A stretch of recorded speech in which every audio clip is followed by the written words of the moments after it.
For reasons best known to herself, Katja has decided that a nice indoor shower is not enough and she wants an outdoor shower for the summer. Wait, I'm talking here. So we're going to make a very simple doodah. We've got this pallet here, that will be our base.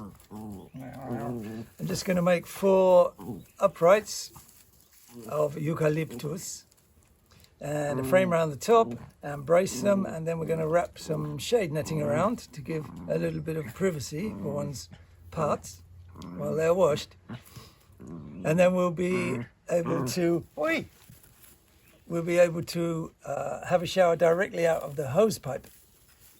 If you've never done that, you might think, is that hot enough?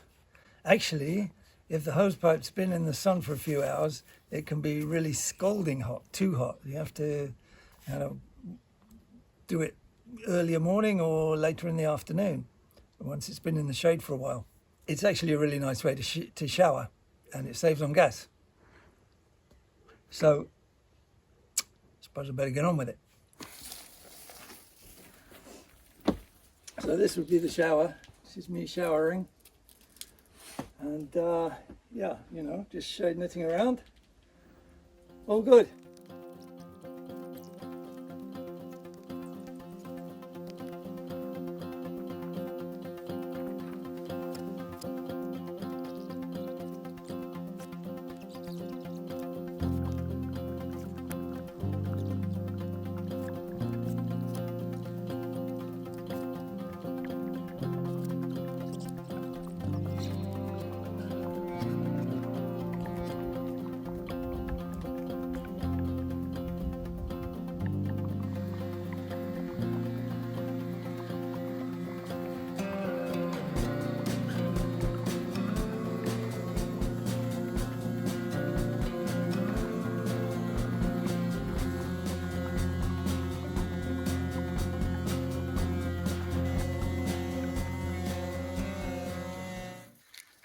So, here you go then. Pallet sanded, uprights done, shade netting put on, and we have another ugly shower. I think we are the best ugly outdoor shower makers in Portugal. So if you want an ugly shower making, call somebody else.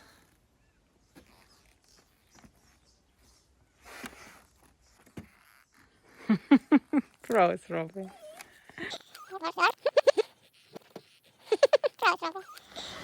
We're here at the wood merchants, and they've said we can help ourselves to their wood chipping sawdust stuff. Unfortunately, we didn't bring big boxes and bags, but we've got lots of shopping bags.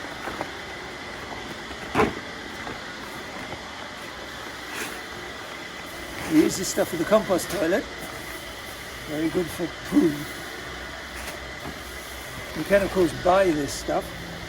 Use it for bedding from the agri shops, but here it's free.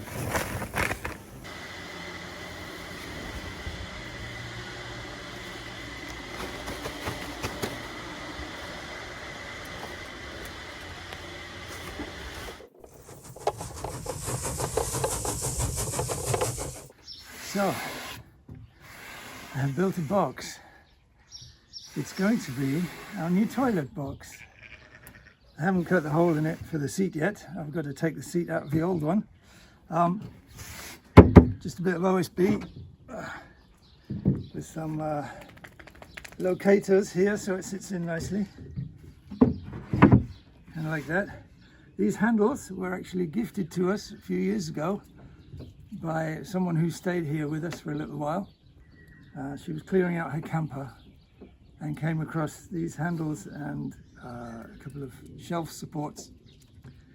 So she gave them to us. I knew they'd come in handy eventually, and there they are, perfect for this. Thank you, Emma. Pardon? Thank you, Emma. Yes, thank you, Emma.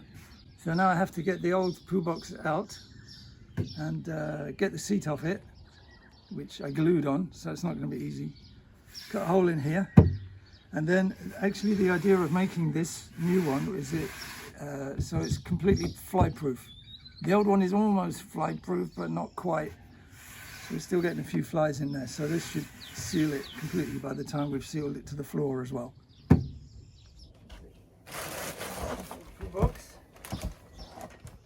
and sawdust container. There's room for that. This is the sawdust we got from the wood place where we go to get our wood. This is some that we had purchased previously. I think this quality is even better, the free one. This is a bit hard.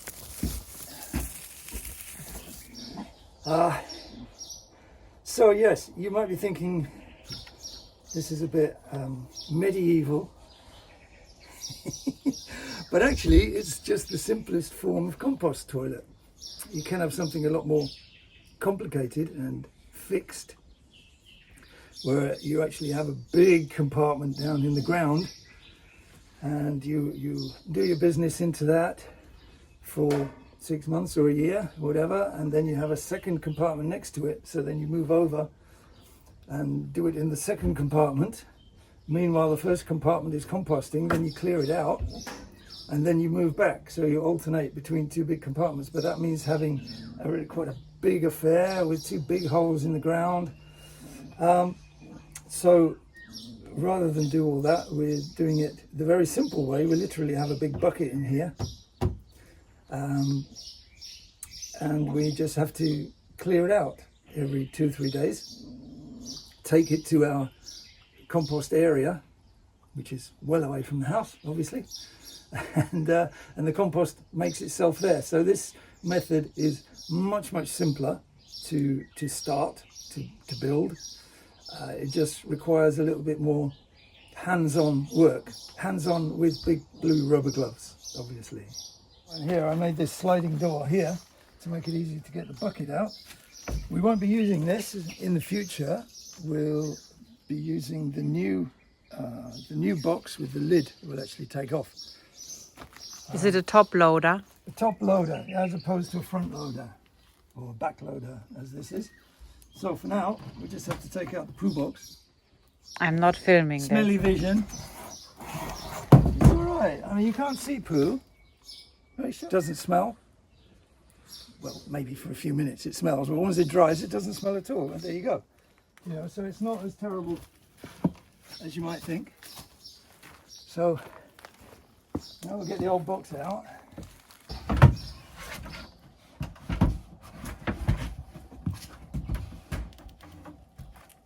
Okay, so now I have to figure out how we get this off, because as I say, I glued it on. This was my fly proofing method. It actually works quite well. I've actually got a bit of rope in here, and then this is a silicone paint which I put on, slathered it all on, and then when this goes down it actually seals the lid so the little buzzers can't get in there. Of course I broke the knife blade, but I've got this. I'm managing to wedge this under here. It's going to come off now.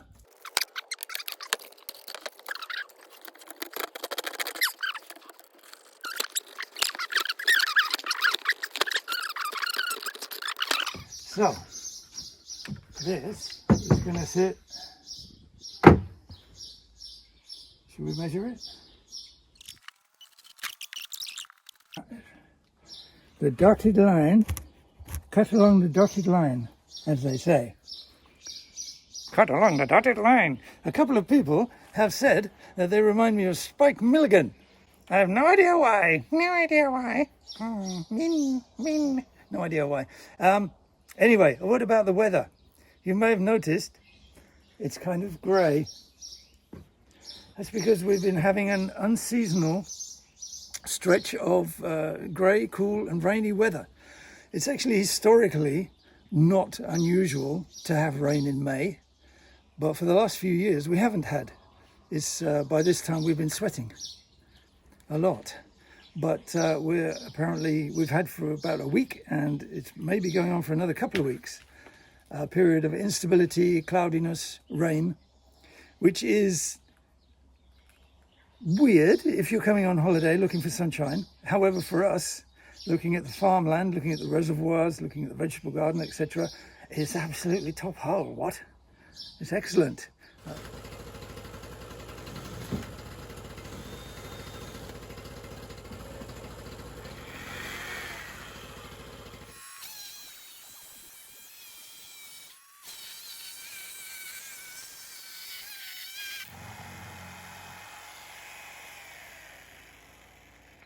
All right. See if I did it right. Ooh.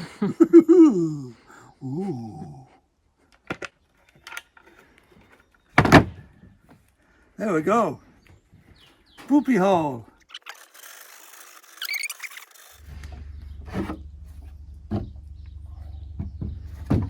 Okay, before we put the top on, just to make it extra fly proof, we've got some of this stuff.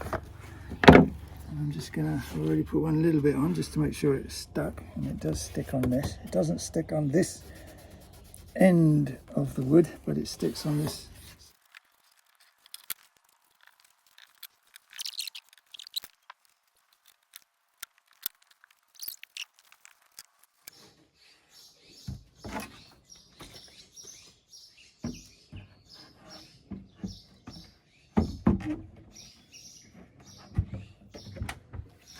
And? Is it new? Did you check in here? I don't think it's new. Oh, God. Oh, God. Maybe the Boing. Look, it's a perfect mold. Nina, it's completely dried out.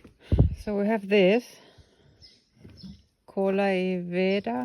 Also, it glues and Veda is maybe sealing, I guess.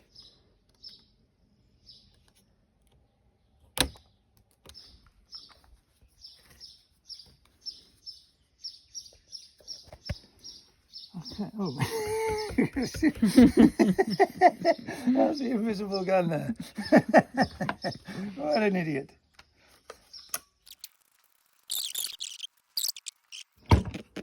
Make sure I get that.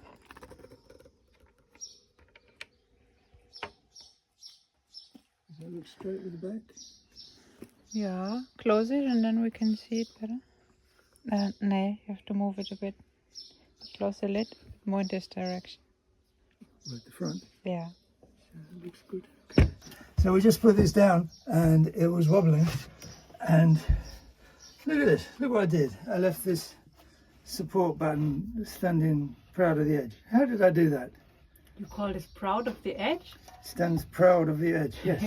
How did I forget that? I mean, I did that as well. How on earth did I do that anyway? I don't know. So I shall now attempt to correct my incompetence. Wait. Very good. Wait. Now it sits. Now it sits like it fits. Puts the lid on. Oh, look, there's a bug creeping along there. Straight away. Go away. Thank you.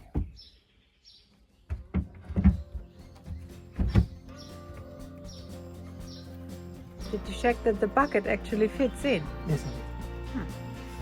Right, we just need to leave this now. Leave it alone.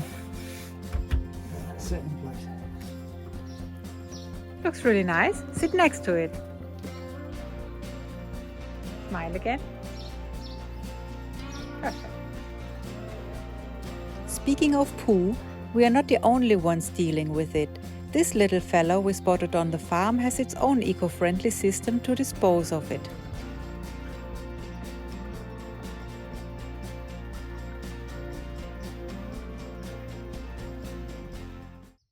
This is one of our water storage and distribution containers. As you can see, we've covered it with a tarpaulin. But we heard from a friend who saw it on another YouTube video thing of somebody not far away from here actually, that you can get actually proper covers for them. So we've got a couple, and I'm going to take this tarpaulin off, which I can use somewhere else for something else, and we'll put the proper cover on and see how that goes.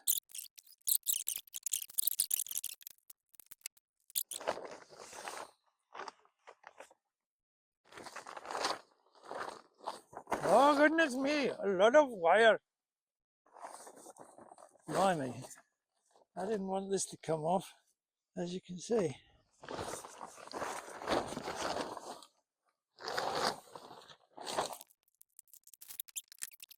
So this is the thing.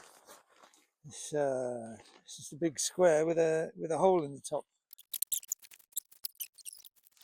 Oh, look at that! Oh, look at that. That's quite neat. Take this down here. It's got a little drawstring. Look. I think that's very good. I like that. It was a good recommendation. I can recommend it. We got them from the dreaded Amazon, actually, because we've never seen them locally for sale. It's something that should be for sale locally that we've never seen, like quite a few things. Anyway, there you go. Look at those doggies. Yeah, so we just took these off the water, and remember we got this huge bale of straw delivered, and it's been getting a bit wet, so we can save it from rotting too quickly.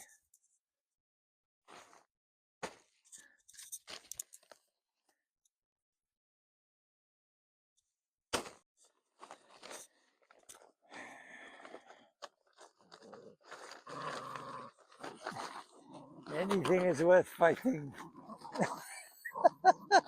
Really? It's not falling? Blimey.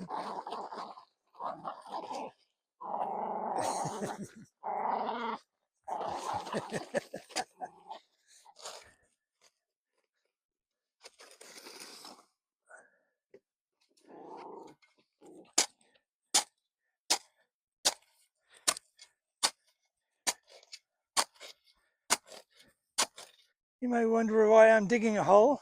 Well, the problem is we have vole problems, and they particularly like to eat the roots of these, which are kiwi. Okay, they love kiwi roots. We want the kiwi to climb this pole. So what we're doing is digging a hole, and we've made a mesh basket which should keep Mr. Vole out.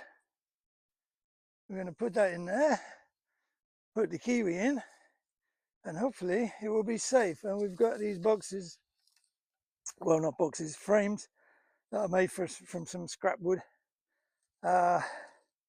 just to provide a bit of a wall so that the mesh doesn't collapse, and it'll look a bit better as well. And of course Rita's helping.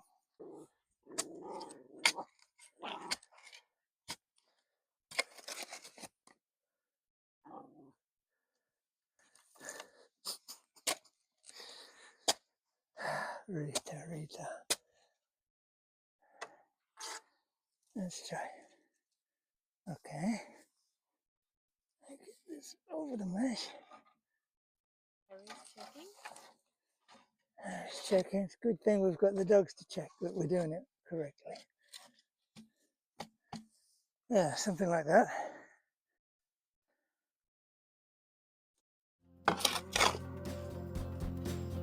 Time will tell if we finally defeated Mr. Mole this year, and we will see some kiwis.